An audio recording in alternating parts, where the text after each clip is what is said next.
ఆత్మబంధువులందరికీ నమస్కారం. నా పేరు హితేష్, నాది బంటుమిల్లి.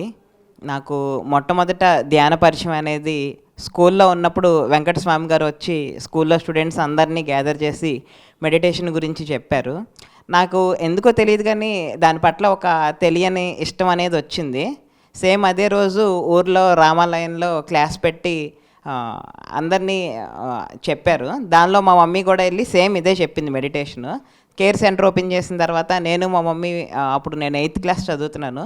ప్రతిరోజు స్కూల్ 8 o'clock అయిపోయిందోటి బ్యాగ్ పెట్టేసి సపరేట్గా మెడిటేషన్కే వెళ్ళి ఒక 1/2 hour 1 hour చేస్తూ ఉండేవాడిని. నేను ఎందుకు చేస్తున్నానో ఒక కోరికతో ఏమీ లేకుండా ఎందుకో తెలీదు చెయ్యాలి అనే తపన మాత్రం ఉండేది. దాని ద్వారా మెడిటేషన్ చేస్తూ ఉండేవాడిని. అప్పట్లో బుక్స్ వీటన్నిటి గురించి కూడా తెలీదు.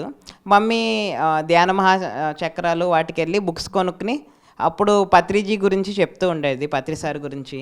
తర్వాత మేము హాస్టల్స్కి వాటికి వెళ్ళిపోయిన తర్వాత మా చుట్టూ ఎన్విరాన్మెంట్ ఎట్లా ఉంటుందంటే అంతా ఫిజికల్ టాక్స్, వాళ్ళంతా కూడా నాన్ వెజ్ తింటూ వీటి యోగా మెడిటేషన్ వీటి పట్ల ఏంటంటే ఒక చులకన భావంతో చేస్తూ ఉండేవారు. సో నా ఎన్విరాన్మెంట్ అట్లా అవ్వటం వల్ల ఏంటంటే నాకు మెడిటేషన్ చేసిన ఎదిగాననే ఫీలింగ్ ఉండేది కాదనమాట. ఒకసారి ధ్యాన మహాచక్రానికి వచ్చినప్పుడు నాకెందుకో తెలీదు, ఒకసారి వాచ్ కొనుక్కోవాలనిపించింది. ఆ వాచ్ డైల్ మీద పత్రి సార్ ఫోటో ఉందన్నమాట. అది పెట్టుకుని వెళ్ళంతోటి ఫస్ట్ మా ఫ్రెండ్స్ అంతా నవ్వారు. నేను ఎందుకు ఆ వాచ్ పట్ల అట్రాక్ట్ అయ్యానో నాకు తెలీదు. అది పెట్టుకున్న తర్వాత నాకు తెలిసింది ఏంటంటే దాని ద్వారా ఎనర్జీ ఇస్తూ ఆయన నన్ను గైడ్ చేస్తున్నారు. అప్పటి వరకు ఆయన గురించి నాకేం తెలియదు. ఆయన ఒక గురువు గారు అని తెలుసు, అంతే. ఆయన ఇచ్చే నాలెడ్జ్ కూడా తెలియదు. మమ్మీ బుక్స్ కొని పత్రి సార్ గురించి వీటి గురించి చెప్తూ ఉండేదన్నమాట. దాని తర్వాత నేను ఒకసారి అప్పుడు ఆస్ట్రల్ వర్క్స్ వీటి గురించి చెప్పిన తర్వాత నా ఆస్ట్రల్ వర్క్స్ ఏంటంటే ఈ నెగిటివ్ ఎనర్జీస్ ఇవన్నీ ఉంటాయి కదా, వాటితో ఫైట్ చేయటం అనమాట. ఒకసారి నాకు తెలియకుండా నేను మెడిటేషన్లో కూర్చుని చేస్తున్నప్పుడు చాలా హయ్యర్ నెగిటివ్ ఫోర్స్ అనేది అటాక్ అయిందనమాట. అటాక్ అయిపోయిన తర్వాత నేను మెడిటేషన్లో నుంచి లేగలేకపోతున్నాను. ఏం చేయాలో తెలియని ఒక గందరగోళ స్థితిలో ఉన్నాను అనమాట. నాకు దూరంగా ఒక లైటు బాగా బ్రైట్గా వస్తూ ఉందన్నమాట. ఆ బ్రైట్నెస్కి నా చుట్టుపక్కల ఉన్న ఈ డార్క్ ఎనర్జీస్ అన్నీ వెళ్ళిపోతున్నాయి. ఎవరు ఆ బ్రైట్ లైట్ అని చూసేసరికి పత్రి సార్ అనమాట. అప్పుడు అర్థమైంది ఆయన ఆస్ట్రల్ ఫామ్ అనేది అంత హై ఎనర్జీగా ఉంటుంది. అంత హై ఎనర్జీగా ఉన్నప్పుడు మనం దాన్ని రికగ్నైజ్ చేయాలంటే ఫిజికల్ ఫామ్లో మనం కూడా ఎదిగి ఉంటేనే గుర్తించగలం అనేది అర్థమైంది.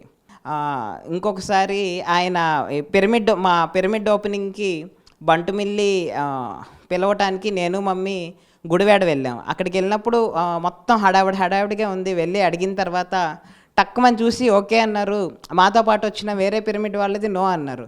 అదేంటి ఒకేసారి వెళ్ళాము, ఒకళ్ళది ఓకే అన్నారు, ఇంకొకళ్ళది నో అన్నారు అని చూస్తే ఆయన చూసింది ఏంటంటే ఎనర్జీస్ బట్టి ఎవరికి ఏది ఓకే చేయాలి అనేది అర్థమైంది. అప్పుడు అర్థమైంది ఏంటంటే ఓకే, వచ్చిన ఏ సిచ్యువేషన్ అయినా సరే ఫిజికల్ ఫామ్లోనే అనాలిసిస్ చేయకూడదు, ఈయన దానికి దాటి ఆస్ట్రల్గా వాళ్ళ ఎనర్జీస్ ఫాము ఇవన్నీ కూడా చూస్తున్నారు అని అర్థమైంది.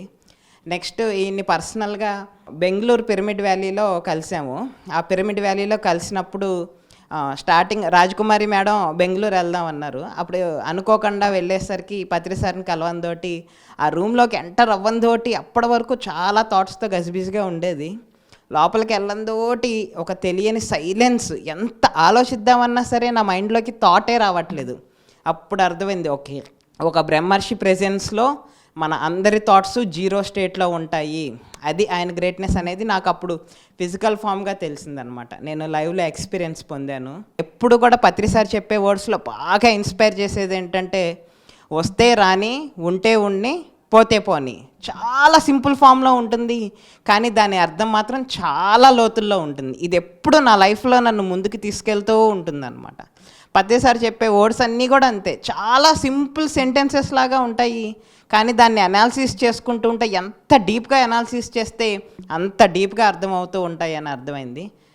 నాకు ఈ అవకాశాన్ని ఇచ్చిన పిఎంసికి అందరికీ ధన్యవాదాలు. జై హో పత్రిజీ, జై హో పత్రిజీ.